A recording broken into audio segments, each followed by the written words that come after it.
Hi, my name is John Petty, and I'd like to welcome you to another episode of Growing Up in Flip Flops. This episode I've entitled The Round Table.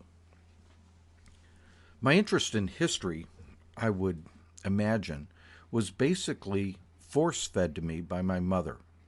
When we would take trips driving up to Missouri or to Middle Tennessee to visit either my mother or my father's relatives, there was two things that we were guaranteed to stop at. Every single last one that my mother saw on the trips. And that was a roadside historical marker or a Stuckey's restaurant. Now, this was all done before really the advent or expansion of our current interstate system. So that trip, or those trips, were made primarily on state or national highways, not on freeways. So there were an awful lot of roadside markers. Now, since this was being done primarily in the early 60s at the centennial of the Civil War, and we were traveling through Florida, Georgia, Alabama, Tennessee, Kentucky, and into Missouri, there were a heck of a lot of roadside markers, as well as a heck of a lot of Stuckeys. But anyway, we stopped at every single one and would read them, and then my mother and I would talk about them a little bit. But that's where I got my initial interest in history, from seeing all those roadside signs. Probably around the same time, I developed an interest in stamp collecting. Stamps, what I saw, were basically little windows into history because they were commemorating events or people. My mother's friends or renters that we had knew that I was collecting stamps, and they would save up stamps, and when they came to visit, I was handed a bundle of stamps. These were obviously all used stamps, and I learned how to soak them off of paper, and I put them into my collection. But I learned about all these things I had never heard of. I saw a stamp on Clara Barton, Jonas Salk, Dag Hammarskjöld, if I pronounced that correctly. Who were these people? Well, I ran to our set of World Book encyclopedias and looked them up and learned about them. And that was another insight into history, was my stamp collection. Well, having seen all those roadside signs, and there at the centennial of the Civil War, there were a heck of a lot of stamps commemorating different battles or leaders in the Civil War. In addition, my wonderful Aunt Carolyn would send me a Sunday supplement from the Nashville paper that was full color, done sort of in cartoon style, explaining history of the Civil War. She sent me those, and they were fascinating, and it really piqued my interest. Well, here I am. I got a little bit older, and here I am, 10, 11, 12 years old. I discovered that there was a group of, a dozen and a half Civil War enthusiasts that were meeting at the American Legion Hall a couple blocks from our house. I went over to one of the scheduled meetings and found out that this group was something called the Civil War Roundtable. Now, these were not reenactors or whatever you want to say. They were engaged in serious scholarship regarding the Civil War. And here I was, this 10, 11-year-old kid, in this group of middle-aged and older men, primarily, that were talking about the Civil War. The Civil War Roundtable as an organization was founded in Chicago shortly after World War II, the end of World War II. Other chapters, if that's what you want to call them, other roundtables, have sprung up all across the country. What it has evolved into now is basically a venue for authors on book tours regarding the Civil War to travel around, visit the various roundtable meetings, and pitch their latest book for this group of likely buyers.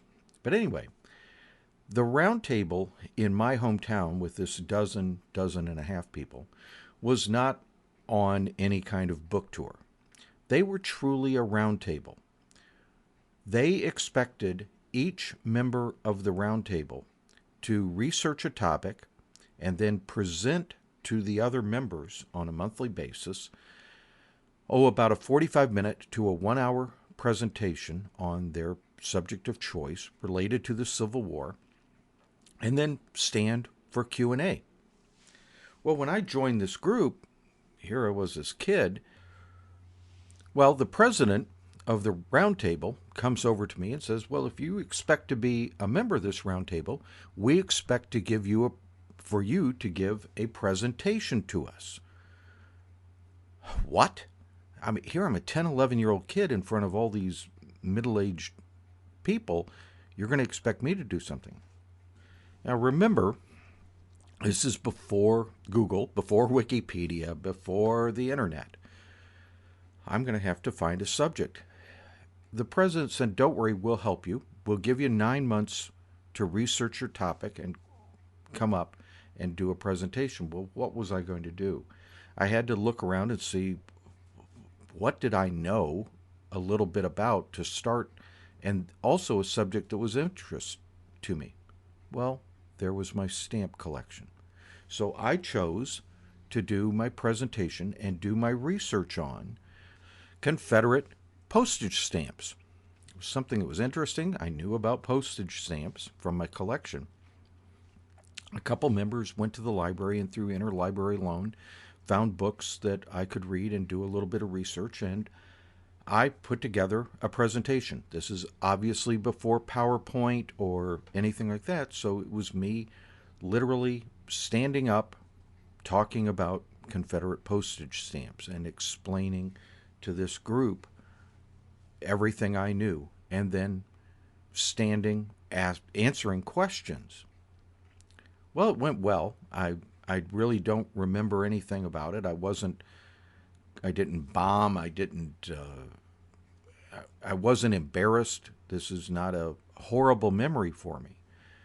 But the interesting thing is, later when I was in high school and I took speech class, and the instructor was talking about, you're going to do this, do this. My classmates are freaking out at the idea of having to get up and speak for 5 minutes when I've done a couple presentations before the round table of 45 minutes to an hour and then answered questions on the subject. This was going to be a breeze. 5 minutes in front of kids my age? What have I got to fear? I've been in the lion's den compared to this. This is nothing. I enjoyed speech class. I did well in speech class. But looking back at everything, it's pretty amazing to me just how everything fit and put together and has put me where I am today. My mother's obsession with stopping at every roadside historical marker and having us read them and talk about them. My mother's friends and renters and her acquaintances bringing me stamps and me developing a stamp collection and having the level of curiosity that when I see a stamp for Clara Barton, to go out and find out and research who was Clara Barton and why is there a stamp for her. Then joining a Civil War roundtable and them not patronizing me, but saying, we're going to treat you just like any other member and you're going to have to present. And learning how to research a subject and then give a speech on it. That's really amazing to me that all those things fit together and have put me and given me skills and interest and knowledge that I have today. Along the way, after that small town 12-member Civil War Roundtable, I've been members of the Atlanta Roundtable, the Chicago Roundtable, and am currently a member of the Milwaukee Roundtable. I really am amazed at just the path that has led me to where I am. And I have no doubt that each one of you listeners have also had a similar path that has led to exactly where you are today. Thank you for listening. I hope you enjoyed this episode.